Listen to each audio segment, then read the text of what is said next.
Is money going to be flowing into AI or out of AI? We're just going to have to see. But let's check this out. Bloomberg, they're talking about a $50 million funding for startup 11X. Interested to see who 11X is and why they got 11 million in funding and where the heck they're going. Show us the money. We got to follow the bread, man. We got to follow and see where the money's going. So let's get this top priority. This is a company and startup started in London, and you've just moved to the Bay Area, San Francisco. You've now got $50 million more. What's the next phase of 11X? Absolutely. Well, first of all, it's great to see you. So he moved from London to San Francisco. He just got $50 million more. So clearly they paid him to come to the United States. That's a good sign in terms of jobs and opportunities, and also showing us where the money is going. But let's see why. What is this company doing? But clearly money is already starting to flow into artificial intelligence with the new administration coming in. Ed, you're exactly right. We recently moved 11X from London to San Francisco, moved quite a big portion of our team here to accelerate the development of the company. And there's a tremendous amount of exciting milestones we're pushing towards that I'm happy to take you through. Hassan, the basics. What is an artificial intelligence-powered sales startup? Absolutely. So look, at its core, 11X is an automation company that builds digital workers. You can think of digital workers as AI employees that have... So you hear that. So if we were thinking that they were coming here to bring jobs, apparently that's not the case. They are artificial. And here are the investors right there. HubSpot, Benchmark, Andreessen Horowitz, SV Angel.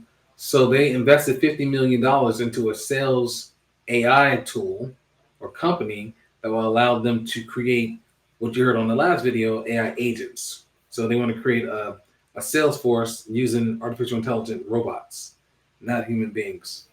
Let's pay attention.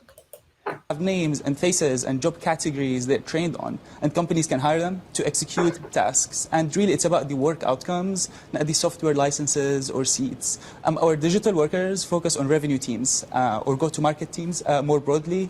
We have two different products, but ultimately, really, the core model is digital workers instead of traditional SaaS-based software. It's a competitive space, Hassan. Who do you want to take on? How do you partner with the other big players in the space? Absolutely. So the way we think about it, traditional software was built to make employees more productive or more efficient or more collaborative. But with AI agents, the scope for what you can automate and how you can automate is different. You can take entire processes, workflows, streams of work, and have agents execute them. And we believe this will create a huge shift in how people think about software. The way we think about it internally, just like how about 25 years ago, Salesforce really innovated on the cloud-based software model, we think with agents, there's a beginning of a big shift in how customers and enterprises around the world think of the value of utilizing agents at work. And that's how we think of the opportunity here. But Salesforce is all in on agents itself. And so how do you muscle in and ensure that you take and run with the market share? We see the companies that you've already... Woo! Again, I've been talking about this for a while, and it's not... Let me make sure I get this right. So this is a big deal. So not only are they building artificial intelligent robots, employees that are leveraging agents, they are selecting... They're choosing a model that allows them to actually leverage these models. And I talked about it in another video, that here's an opportunity for you to target smaller businesses. This company is going to be targeting large enterprise organizations. But whoever can build models and build robots that they can then lease out to another company is going to win out in this next phase. So we're going to see more and more of this, people being replaced, because what they've done is taken all the information around employees and all the work that they do, everything that you're doing at a company. They would have a company come in and interview people and see all their processes, and then they'll train artificial intelligence on that model. Like, hey, we know every step that this customer service rep needs to take. Here's all the literature that they need. Put it into a large language model. Here's some of the questions that have been asked over the last 10 years.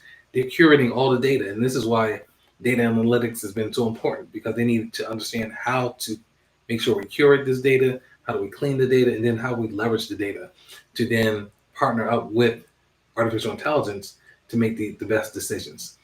And so, yeah, and they're going to be using these machines to then, you think about a hiring agency. You find this talent that has this particular skill. Now you have AI that has that same skill 10 times better, and they could probably work maybe even 100 times better, work around the clock, has all the information, pretty much won't get it wrong unless it hallucinates every once in a while as it keeps refining the model. Ladies and gentlemen, here's what's happening. And so they're using it as their go-to-market team. Go-to-market, thinking about they want to kind of launch something, they want to go to market. You have the marketing team that figures out what processes we need to take, or what type of marketing campaigns we need to do to get this product out, or who the teams that we need to partner with to make sure that this is successful.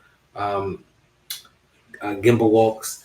So that whole team that you think about when you're going to market with something new is what they're using. And that's an extremely important team. If you have a go-to-market team, that is AI. So this is pretty scary. I'm not even gonna lie to you. Crazy stuff, but again, you're seeing the opportunity that big companies want this. What about the small ones? We got as clients. Absolutely. So customers are smart, and they realize that companies that are AI native, companies with agentic architectures and workflows at their core, are best suited to truly capture the benefits of the technology that the agents enable. And really the way to think about it, just like how historically, when the move to cloud happened, it enabled a plethora of opportunities in companies that are native to that cycle, to how 11x is really operating with agents at the core. So ultimately, the way we build technology is leading to a much bigger impact for our customers than what you would get in Copilot or in more incremental software editions. Hassan, I want to go back to your move from the United Kingdom to here on the West Coast. Why? What was the sort of motivating factor to do that? We believe that there is no better place in the world to scale a company than San Francisco. Everything from so many of our customers are here, the depth of talent. Again, and this is something that we got to pay attention to, right? If they're going to be bringing in people that are not from the United States to take away people's jobs that are here in the United States, again, they don't really have any type of empathy or sympathy towards your particular culture. And so, that's kind of what scares me. We're bringing someone from another continent, even though this is a melting pot. But again, he's still not going to have the best interests of the people here at hand, as opposed to scaling it someplace else. So, word to the wise, get smart on artificial intelligence, because the next conversation is going to be universal basic income when people don't have jobs, right? And then we can't say necessarily that it was this administration that brought it in. Yes, they will be scaling it up. So that's something we need to pay attention to. But then at the same time, we got to make sure that we're able to learn and be continuous learners so that we can leverage the technology. No one's stopping us from learning how to leverage it. They're not going to teach us like they do in Dubai, because they're teaching their citizens and they're doing push notifications to people's phones to get them kind of hip to what's happening with AI. But here in the United States, at least not yet. So hopefully we have a new president in the administration that does care about the people, and that's what they claim. But AI is definitely going to be a big conversation in 2025 and beyond. Till next time.